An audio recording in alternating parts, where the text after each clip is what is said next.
Bismillahirrahmanirrahim. Assalamualaikum warahmatullahi wabarakatuh. Perkenalkan, nama saya Anissa Sucilawati dari jurusan Ilmu Perpustakaan dan Informasi Islam UIN Sunan Gunung Jati Bandung. Di sini saya akan menjelaskan sedikit tentang Library and Information Science atau perpustakaan dan ilmu informasi dalam konteks profesi yang terus berkembang. Oke, sekarang kita akan menjelaskan terlebih dahulu dari sisi sejarah kepustakawanan itu sendiri. Jadi, pada abad ke-18, perpustakaan kecil yang memiliki pustakawan biasanya akan menempatkan pustakawannya di bidang kapasitas kustodion. Nah, barulah di abad ke-19, pertengahan abad ke-19, ditemukan pustakawan laki-laki yang biasanya berada di perpustakaan institut, yang mana biasanya mereka merupakan seorang cendekiawan, profesor, atau selainnya. Nah, pada sebelum tahun 1850, pustakawan itu sendiri belajar secara otodidak dalam segala hal yang berurusan dengan kepustakawanan, mulai dari itu ruang lingkup, klasifikasi, dan lain sebagainya. Barulah pada antara tahun 1850 sampai 1875 diadakan sebuah forum formal untuk magang, yang mana nantinya tuh akan dilatih untuk mereka yang akan menjadi pustakawan, supaya nantinya akan menjadi pustakawan yang profesional. Nah, pada tahun 1876, tepatnya 1 tahun setelah diadakannya magang itu, barulah diterbitkan buku mengenai kepustakawanan. Lalu pada tahun 1876 sampai 1923 terjadi masa kritis perkembangan pendidikan perpustakaan, yang mana dalam hal ini itu ada 7 poin yang harus kita ketahui. Yang pertama, terjadinya kemunduran bahasa Inggris klasik dan model pemagangan, serta munculnya juga model pendidikan teknis. Nah, lalu yang kedua adalah pengaruh dari Andre Carnegie.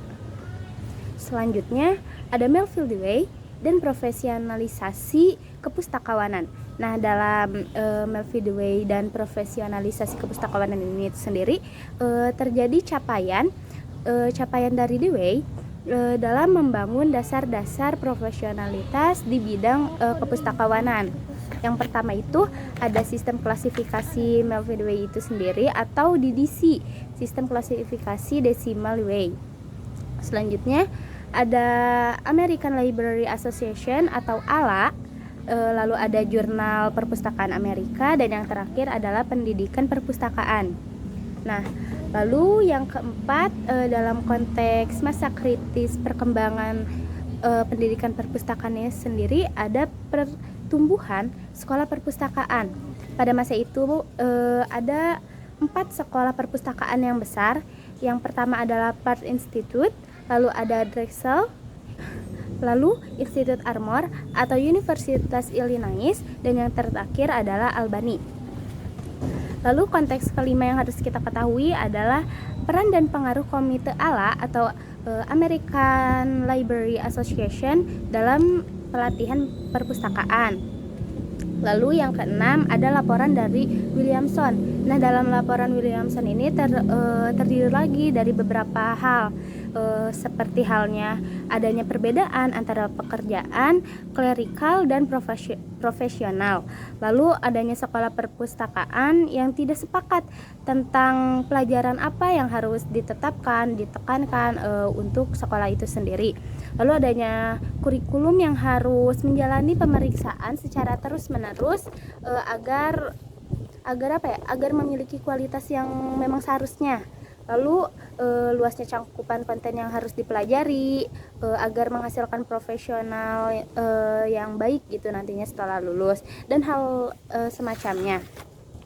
Nah, dan yang terakhir itu adanya tanggapan dan dampak dari laporan Williams itu sendiri, yang mana hal ini tuh menghasilkan 2 hal, yaitu pasang surutnya sekolah perpustakaan, dan yang terakhir adalah munculnya iSchool.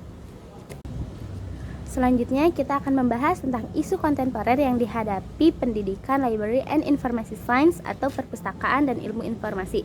Nah, dalam isu kontemporer ini sendiri terdapat 7 konteks yang akan kita bahas.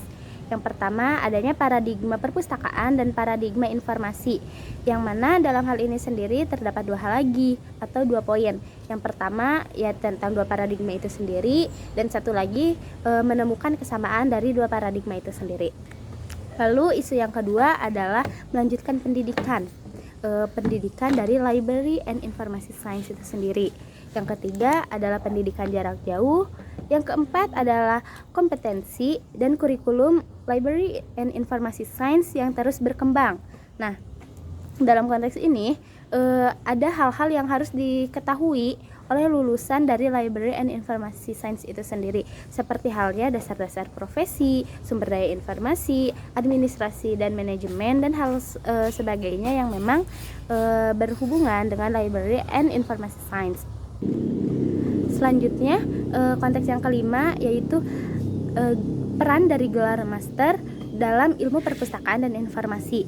Lalu yang keenam, adanya standar pendidikan Library and Information Science, dan yang terakhir adalah keragaman dari mahasiswa Library and Information Science itu sendiri.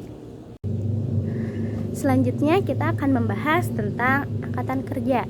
Nah, jadi angkatan kerja pada abad ke-21 menurut Bureau of Labor Statistic atau BLS 2014 yaitu sekitar 148.000. Sedangkan menurut ALA atau American Library Association hampir 166.000. Yang mana angkatan kerja ini dipecah lagi menurut jenis perpustakaannya, yaitu ada perpustakaan umum, perpustakaan universitas, perpustakaan sekolah, rumah ibadah, dan lain sebagainya. Nah, namun dalam angkatan kerja ini sendiri memiliki beberapa masalah yang harus mereka hadapi, mulai dari itu jumlah pustakawan minoritas yang terus berkurang, lalu adanya perbedaan gender, dan masalah generasi itu sendiri. Next, selanjutnya ada kepustakawanan, yaitu dalam hal model dan persepsi. Jadi dalam hal model profesional terdapat 3 hal yang harus kita ketahui, yaitu model sifat, model kontrol, dan model nilai. Sama halnya dengan model profesional, dalam persepsi pustakawan itu sendiri pun terdapat 3 konteks yang harus kita ketahui, yaitu stereotip, tipe kepribadian, dan persepsi gender. Dan yang terakhir adalah peran profesional dari Library and Information Science di masa depan. Nah, dalam konteks ini juga terdapat 3 hal, yaitu peran dalam bidang pendidikan, informasi, dan yang terakhir adalah sosial budaya. Dalam konteks pendidikan, peran dari profesional Library and Information Science ini sendiri yaitu sebagai wadah atau lembaga yang menyajikan kebutuhan-kebutuhan dalam lembaga pendidikan, yang mana di perpustakaan itu sendiri memang pada dasarnya menyediakan hal-hal yang berbau pendidikan, baik itu untuk mereka ya cendekiawan atau orang-orang yang memang sedang mencari ilmu, ataupun untuk masyarakat umum. Begitupun dalam konteks informasi, karena pada dasarnya perpustakaan menyimpan berbagai informasi yang telah disaring agar nantinya informasi yang diberikan kepada pemustaka yaitu informasi yang berkualitas. Dan yang terakhir dalam konteks sosial dan budaya, perpustakaan merupakan tempat di mana bertemunya banyak orang, baik itu pemustaka, pustakawan maupun staf perpustakaan, yang mana di sana akan terjalin atau terjadi sebuah interaksi sosial, dan mana nanti interaksi sosial ini sendiri pun akan mempengaruhi kepada budaya atau hal lainnya yang memang berhubungan dengan sosial budaya. Sekian dari saya, mohon maaf bila ada kesalahan. Wabillahi taufiq wal hidayah. Wassalamualaikum warahmatullahi wabarakatuh.